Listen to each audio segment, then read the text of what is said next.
Sa nakaraang video ay natapos tayo kung saan ay mayroong isang karakter na walang pangalan ang lumabas. Sabi nito na ang dahilan kung bakit niya tinipon ang mga ito dito ngayon, ay upang aipasa ang nawawalang True Demon Sword dahil ang mga ito ay nagdadala ng mga prinsipyo ng Sword Demon. Nagtataka naman sa sinasabing ito ang leader ng Dark Clan. Lahat sila ay nabigla sa matapos nitong sabihin ang patungkol sa matagal nang nalimot na True Demon Sword. Ang no-name na ito ay ipinakita ng walang duda na ang teknik na True Demon Sword, at gamit nito ay maaring ipangtapat ito sa Heavenly Demonic Sword Technique kaya naman ay kinilala nila ito bilang siyang tunay.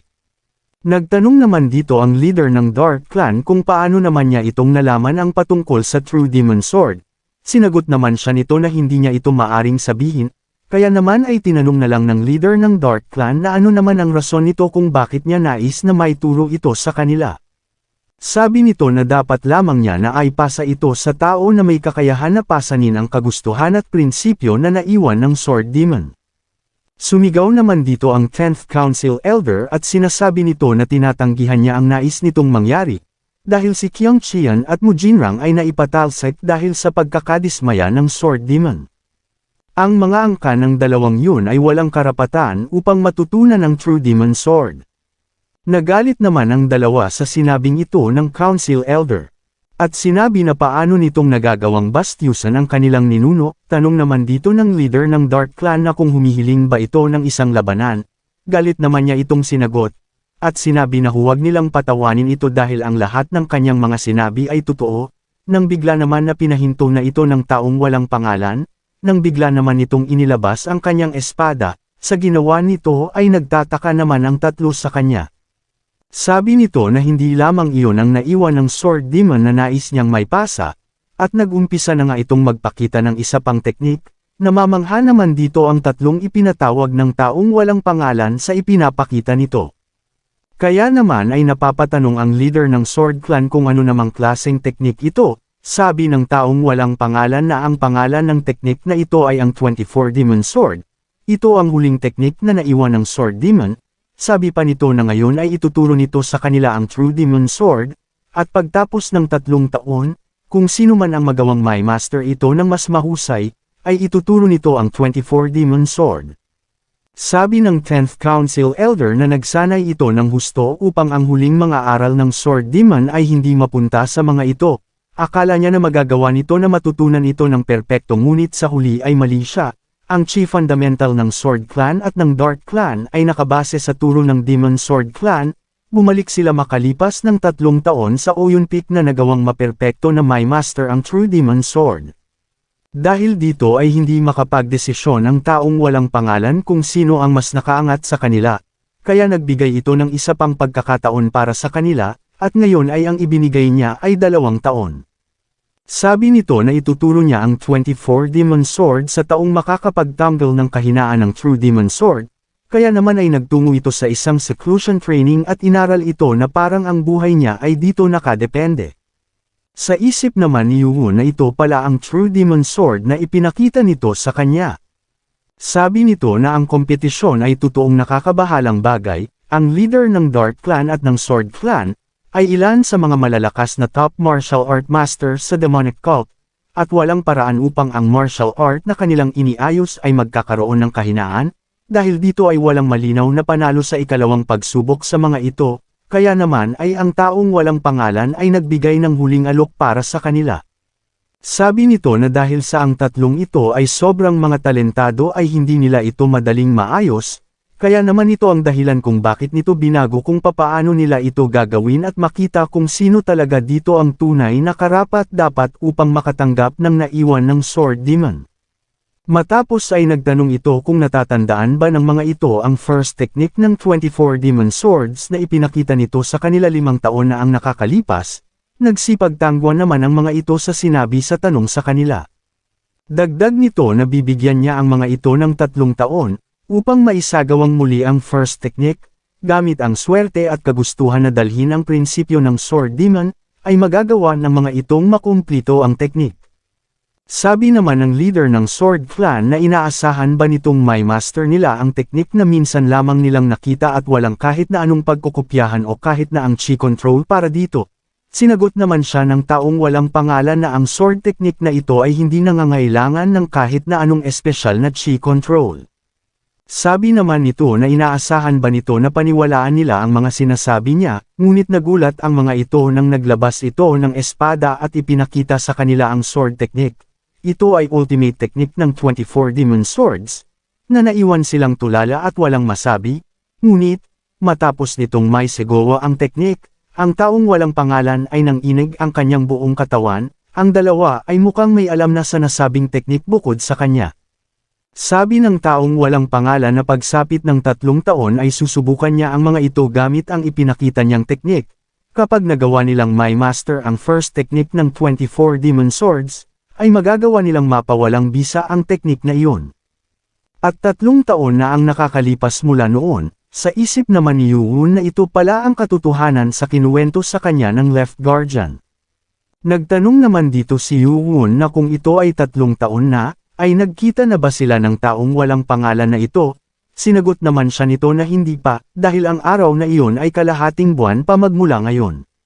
Nilinaw naman nito kay Yuun na kung ipapasa ba nito talaga sa kanya ang martial arts ng Sword Demon, dahil kailangan nitong mapigilan ang mga traidor na iyon na magdala ng mga prinsipyo ng Sword Demon. Sa isip naman ni Yuun na ang sinasabi nitong taong walang pangalan ay alam ang 24 Demon Swords. At kung titignan ay base sa pagkakaalam nito sa pangalan ay mukhang nakita nito ang secret book na nasa loob ng basement ng Precious Library, ngunit kailangan mo munang makapasa sa ika-6 na pagsusulit ng Demonic Academy para makita ito, at base sa kanyang mga nalaman ay wala pang kahit isa na nakapasa dito sa loob ng 70 taon, at sino naman itong taong walang pangalan na ito? At ano naman kaya ang sinasabi nito na teknik ang kayang mapawalang bisa gamit ang 24 Demon Sword? Dahil dito ay nagtanong na lang si Yuun sa 10th Council Elder na kung natatandaan pa ba nito ang teknik na isinagawa ng taong walang pangalan 3 taon na ang nakalipas, na sinang-ayunan naman nito. Kaya naman ay humiling si Yuun dito ng pribadong pulong sa kanya nang magkasama sa seclusion training room nito. Nagtataka naman dito ang Council Elder sa gusto mangyari ni Yuun. Sa loob ng Hazy Demon Sword Clan, seclusion training room, ay nagtungo ang dalawa. Sa isip ni Yuun na ang sword technique na kayang mapawalang bisa gamit ang first technique ng 24 Demon Sword, at kung tama ang kanyang hinala ang technique na yun ay ito. At nagsagawa na nga ito ng isang technique at ito ay ang Heavenly Demonic Sword Art, the first technique. Nabigla naman dito ang Council Elder at napapatanong kung paano ito nangyari, dahil ito ay eksaktong parehas na technique na isinagawa ng taong walang pangalan 3 taon na ang nakakalipas. Nang matapos si Yuun ay agad itong tinanong ng Council Elder na kung paano nito nalaman ang teknik na iyon, dahil mas naisagawa niya ito ng malinis at maayos kumpara sa ginawa ng taong walang pangalan.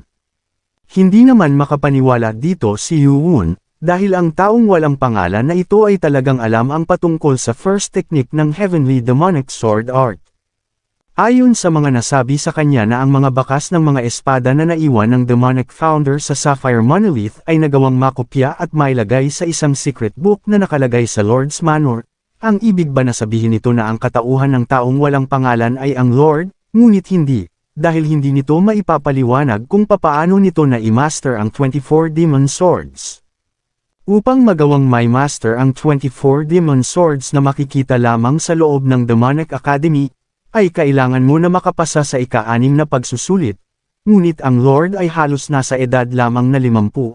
Hindi ito ang taong nagawang makapasa sa ika-6 na pagsusulit 70 taon na ang nakakalipas, at ang taong walang pangalan na ito ay nagawang matutunan ang Heavenly Demonic Sword Art ngunit ito ay hindi perpekto, mukhang kailangan niyang makita itong taong walang pangalan na ito. Kung umabot ka na sa parte ng video na ito ay maari lamang na i-click ang like at super thanks sa baba bilang pagsuporta. Maraming salamat. Matapos ay agad naman na lumabas ang dalawa, sabi ng 10th Council Elder ay may nais itong sabihin para sa lahat. Nagtaka naman dito si Moonju, sabi nito na magmula ngayon, ay ito na ang magbabantay sa Young Master sa kanyang tabi. Nabigla naman si Wang Hul dito at napatanong kung personal niya ba nababantayan ang kanilang pinuno. Sumagot naman ito na dahil sa kanyang sariling hangarin ay nais nito na ang Young Master Xian Yuun ay maging isang Vice Lord, ngunit napakadami nilang mga kalaban. Alam naman nito ang kakayahan ni Yuun, ngunit hindi nila alam kung ano ang mga paparating sa paglaban ng mga ito sa 6 na main clan. Sinang-ayunan naman ito ni Wang Hul, at sinasabi na may punto naman ito sa kanyang mga sinasabi. Di naman alam ni Moonju ang nararamdaman nito, dahil parang sumisikip ang dibdib niya sa kanyang mga naririnig. Kaya naman ay huminga na lang ito ng malalim, matapos ay sinabi nito na magandang ideya at labis itong nakabubuti para sa kanilang young master kung gagawin niya ito na isang council elder, ngunit hindi ba nito ma-alerto ang Sword Clan at iba pa kapag umalis ito sa kanyang clan manor. Sabi naman dito ng 10th council elder na may punto naman ito, at hindi niya naisip ang tungkol dito. Bigla namang tumawa dito ng malakas si Wang Hul, at sinabihan si Moonju na wala itong dapat na ikabahala, at nagbigay ito ng isang magandang ideya.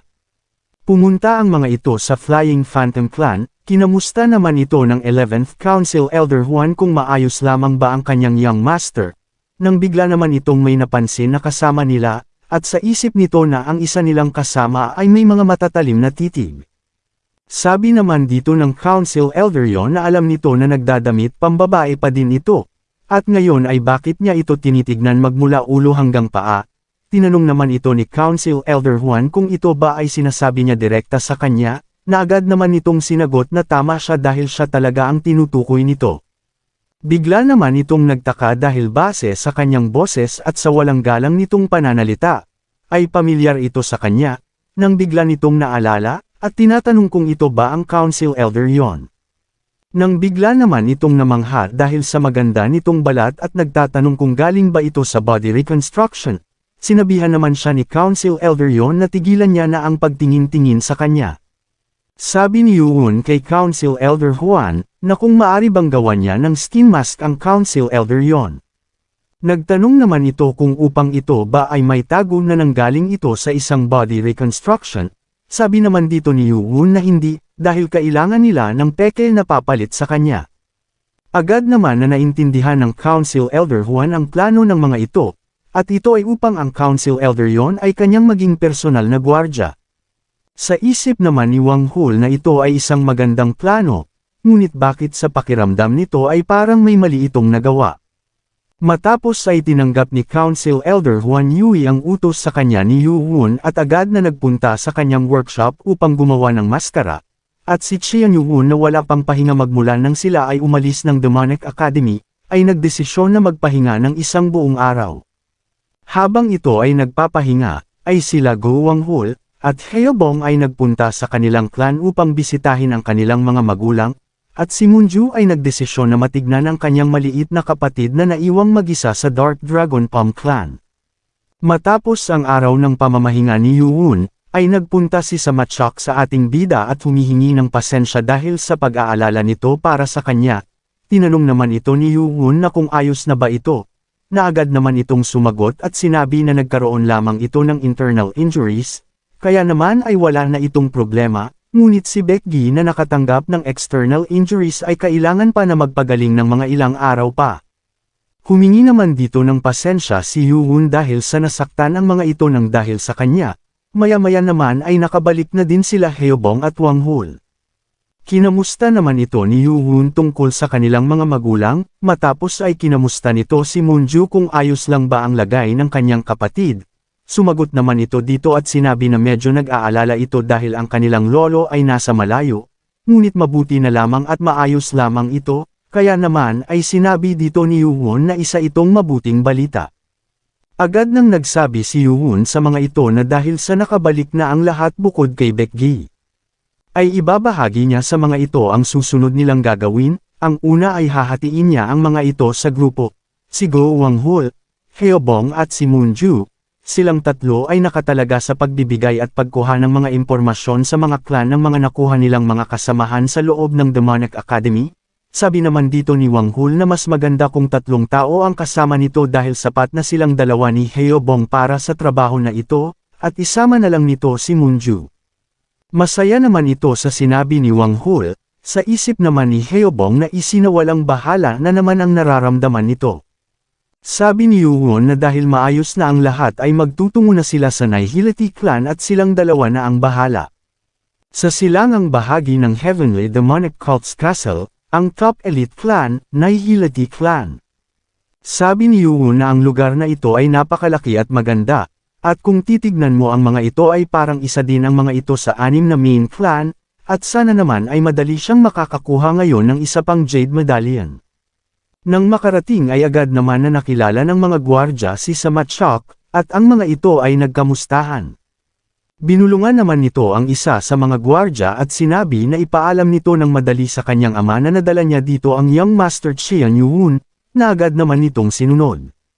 Masaya naman ang nararamdaman ni Moonju sa lugar na ito, dahil sa pakiramdam niya ay makakakuha ang kanilang Young Master ng isa pang Jade Medallion nang walang kahit na anong problema. Maya-maya pa ay sinalubong na ito ng 9th Council Elder at leader ng Nihility Clan, at nagpapasalamat sa pagbisita sa kanila ng Council Elder Qian Yuun. Nagpasalamat din dito si Yuun sa mainit nitong pagtanggap sa kanila. Nagsabi naman agad ito na pumasok na sila sa loob upang magkaroon ng salo-salo, at kahit na tanghali ay bakit hindi sila mag-inuman hanggang sa sila ay bumagsak. Sa isip naman ni Samachok na mukhang sobra yata ang ginagawang ito ng kanyang ama. Sa loob naman ng Nihility Clan, Great Guest Hall, ay nagtungo ang mga ito para sa salo-salo. Sabi ng Council Elder na walang masyado siyang naihanda ngunit sana ay magsaya ang mga ito. Habang kumakain ay sabi nito na hindi pa din siya makapaniwala sa ginawa nitong pagpapakita ng lakas ng kanyang martial arts skill laban kay Council Elder Baek-o, sa isip naman ni Yuun na mukhang sobra na ang ginagawa nitong papuri sa kanya. Kaya naman ay kinausap na niya ito at sinabi na ang rason kung bakit siya nagpunta dito ay dahil sa mayroon siyang pabor dito.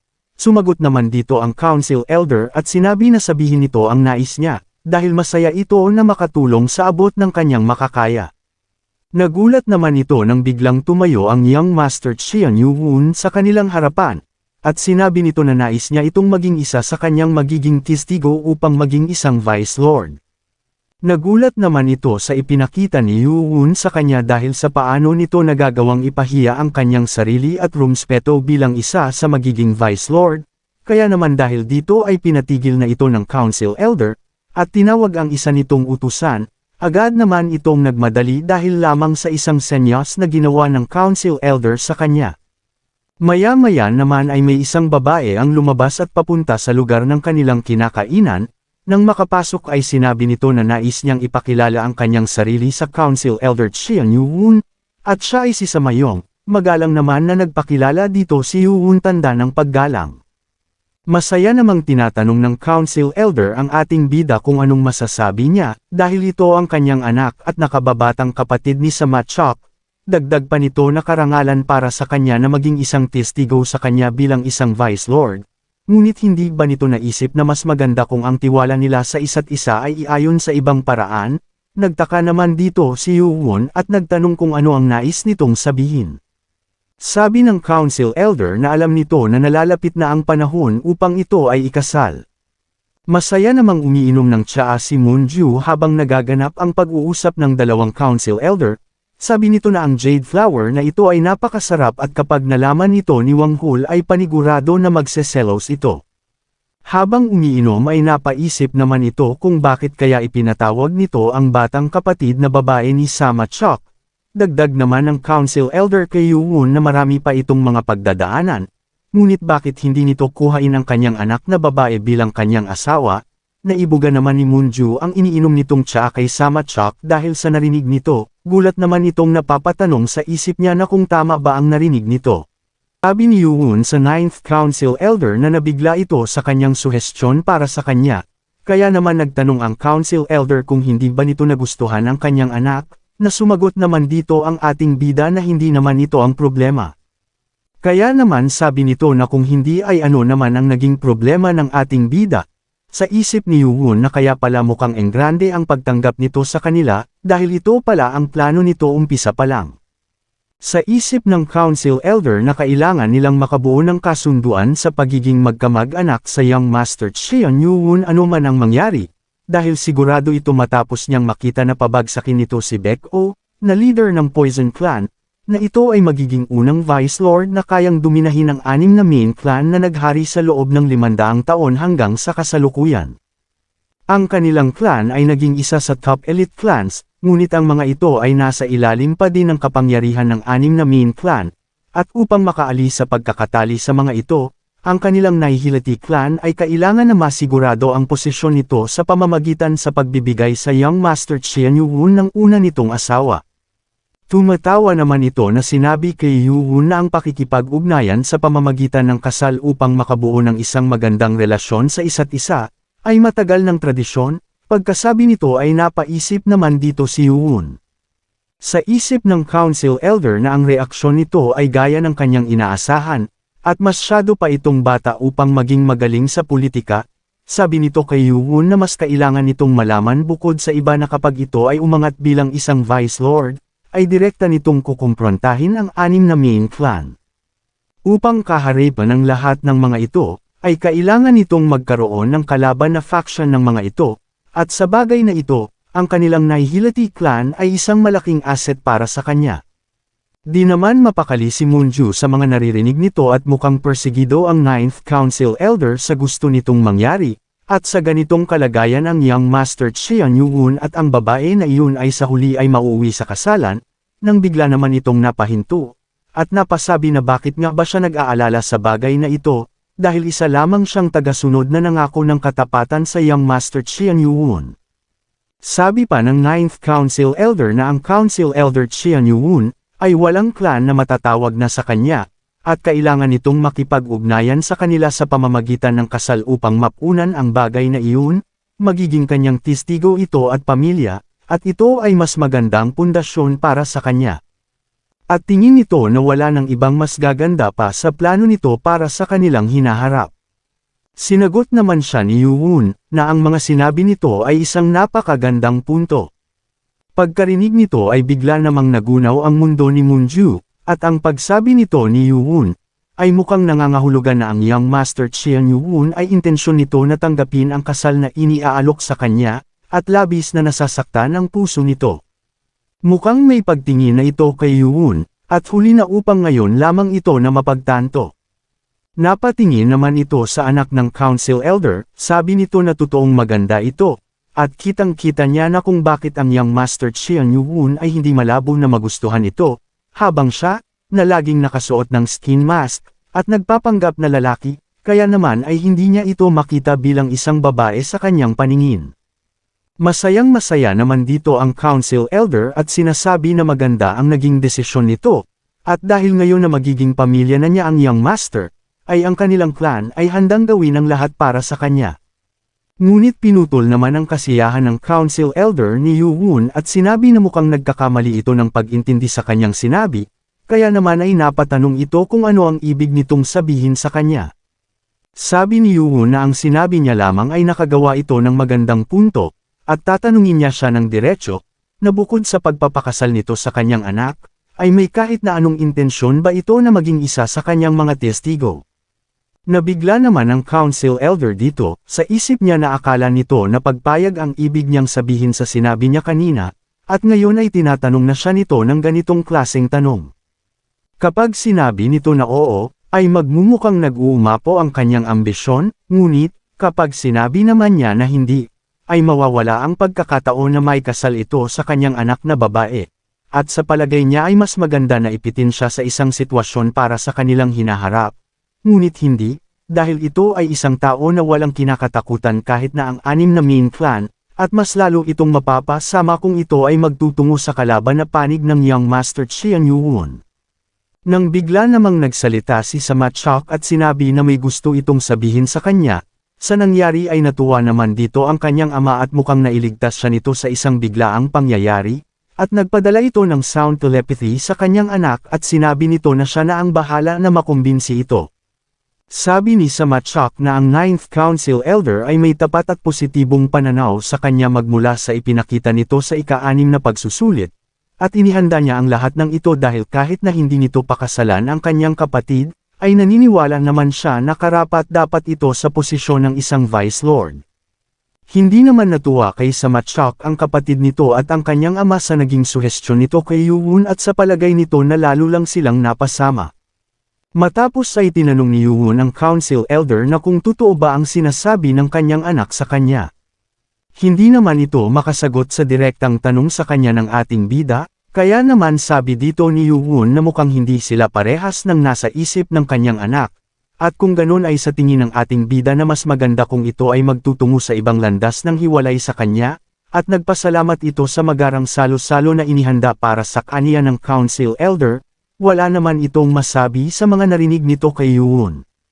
Labis na kasiyahan naman ang nararamdaman ni Moonju sa mga nangyayari dahil sa hindi natuloy ang kasal na iniaalok sa kanya, ngunit napaisip naman ito, na kung tinanggihan ito ni Yoo-won ay hindi kaya ito maging problema para sa young master Cheon Yoo-won pagkatapos. Agad nang sinabi sa mga kasamahan ng ating bida na aalis na sila dito. Napatakbo naman dito ang council elder at pinigilan si Yoo-won, sabi nito na kung bakit ba ito aalis ng ganito, at tinanong kung ito ba ay patungkol sa kasal.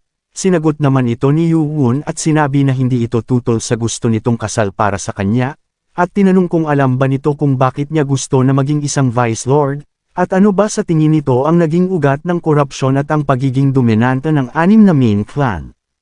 Natigilan naman ito sa narinig niya kay Yoo-won, dagdag pa ng ating bida na bilang isang leader din sa loob ng demonic cult ay siguro naman ay alam nito, na ang faction na nabuo sa pakikipag-ugnayan ng dahil sa kasal ang gumawa ng kasalukuyang 6 na main clan, at nais nitong makaangat upang maitama ito at maibalik ang kanilang dating demonic cult. Kaya naman ay papaano nitong uulitin ang parehas na aksyon gaya ng ginawa ng 6 na main clan habang ipinagsisigawan ang kanyang kagustuhan na magawang malinis ang kinabukasan ng kanilang demonic cult, at ayaw nito sa ganitong klaseng pakikipag-ugnayan. Sa isip naman ng council elder na kahit ito ay isa lamang 20 taong gulang, ay totoong iniisip na nito ang kinabukasan ng demonic cult, at napakatanga niya para dito, dahil ibang-iba ito sa lahat. Sinabi ni Yoo-won dito na nagpapasalamat ito sa kanyang kabaitan ngunit mukhang magkaiba ang kanilang hangarin, at sa usaping kasal naman, ay nais nitong magpakasal sa babaeng kanyang mahal. Nakaramdam naman ng kakaiba si Moonju sa pagkakasabi nito ni Yoo-won sa council elder. Maya-maya pa ay nagpaalam na sila Yoo-won dito, ngunit bigla naman itong napaluhod. Malakas nitong sinabi habang papaalis sila Yoo-won na masyado siyang nabulag sa kanyang kagustuhan kaya naman ay hindi nito nakita ang gusto nitong mangyari, at sana ay mapatawad niya ito. Tinanong naman siya ni Yoo-won na kung ano ang ibig sabihin ng ginagawa niyang ito, agad naman sinabi ng council elder, na siya, si Samayui, ang leader ng Nihility clan, at ang 9th council elder ng demonic cult, ay ibinibigay ang kanyang katapatan sa young master Cheon Yoo-won, at sana ay tanggapin nito ang kanyang jade medallion at tanggapin siya bilang isa sa kanyang mga tauhan. Nagulat naman dito si Moonju at ang 10th council elder yon sa ginawang ito ng 9th council elder, pagtapos ay napangiti na lang dito si Yoo-won. Matapos ay agad naman ang nagsipag-alisan ang mga ito, habang tinitignan ng 9th council elder ang mga ito na papaalis, ay sa isip nito na nagawa ng young master na maibigay sa kanya ang katapatan nito matapos na mapailalim sa matinding pressure ng isang bata na wala pa sa edad na 20, ay sana naman na ang kanyang ginawang paghusga sa katauhan nito ay hindi mali. Tinawag naman nito ang kanyang anak na babae at sinabi na ang lalaking iyon ay sobrang napakahalaga upang basta-basta lamang nabitawan. Sinagot naman siya ng kanyang anak na walang malaking puno ang hindi magagawang matamba matapos na palakulan ng madaming beses. Kaya naman sinabi nito na ito na ang bahala sa bagay na iyon, dagdag pa ng anak nito na hindi siya nito tinignan ng matagal kahit na ang kagandahan nito ay hinding-hindi kayang tanggihan ng kahit na sino man, at gagawin nito ang lahat upang mapansin siya nito. Habang naglalakad ang mga ito, ay nakakaramdam naman ng kilig si Moonju, dahil naalala nito ang mga nangyari.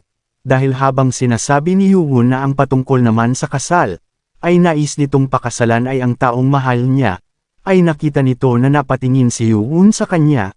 Sabi nito na mukhang naiisip lamang niya ang bagay na iyon, ngunit sigurado siya na tinignan talaga siya ni Yoo-won ng oras na iyon, dahil sa tuwa ay napapatalo na lang ito habang bumababa ng hagdan.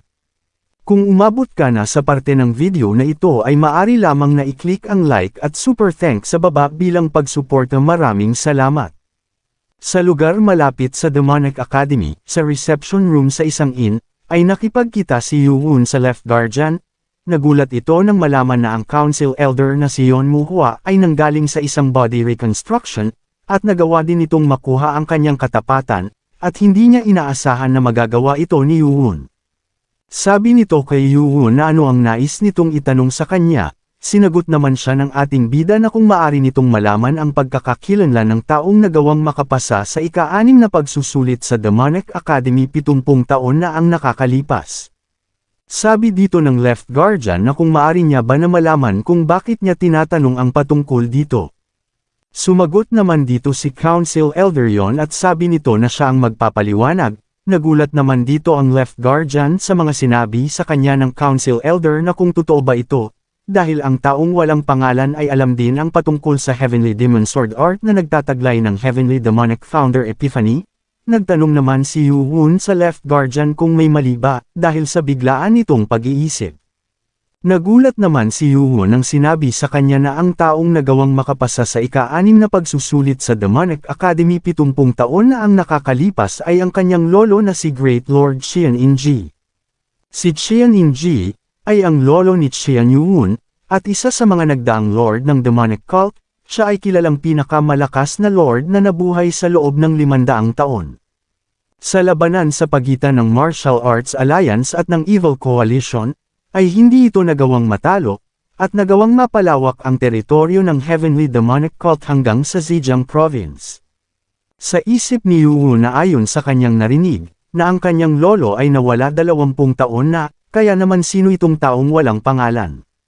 Nababahala naman dito si Left Guardian, dahil may isang tao na nakakaalam ng 2 ultimate sword technique, habang ang isa ay matatagpuan sa Lord's Manor, at ang isa naman ay sa basement lamang ng Demonic Academy Precious Library. Upang matutunan ito, ay kailangan na makapasok ito sa Lord's Manor ganoon na din ang makapasa sa ika-6 na pagsusulit.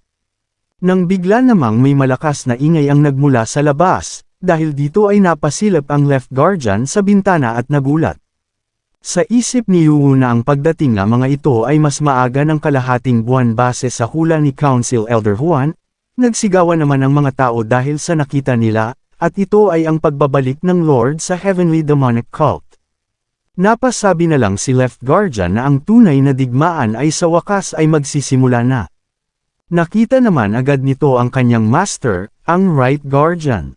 Ngunit may pinsala ito at mukha din itong mapotla, paanong ang isang martial artist na kagaya nito ay nakakuha ng ganitong pinsala. Kaya naman ay napatanong si Yuhun kung anong nangyari sa ginawa ng mga ito na ekspedisyon. Sabi ni Moonju na hindi lamang ang kanyang master na si Right Guardian Sibmeng, ang Third Council Elder ay mukha namang ayos ngunit ang Council Elder na 4th pababa ay mukhang hindi maayos, ang 5th Council Elder Hang So-yu, ay mukhang nawalan din ng isa nitong braso, at isa sa mga council elder ay nawawala. Nang bigla naman itong nagulat, at nagtatanong kung ang kanyang lolo na ba ang nakikita nito, nang makasigurado na ang lolo niya nga ito, ay bigla siyang napanatag, at napasabi na mabuti naman at nakabalik ito, mukha siyang nanghihina ngunit hindi gaanong nasaktan. Sa isip naman ni Left Guardian na ang isa na nawawala ay ang 7th Council Elder Gong Sun-woon, ng The Simple Blade Clan, sa tingin nito na malalaman niya ang patungkol dito mamaya.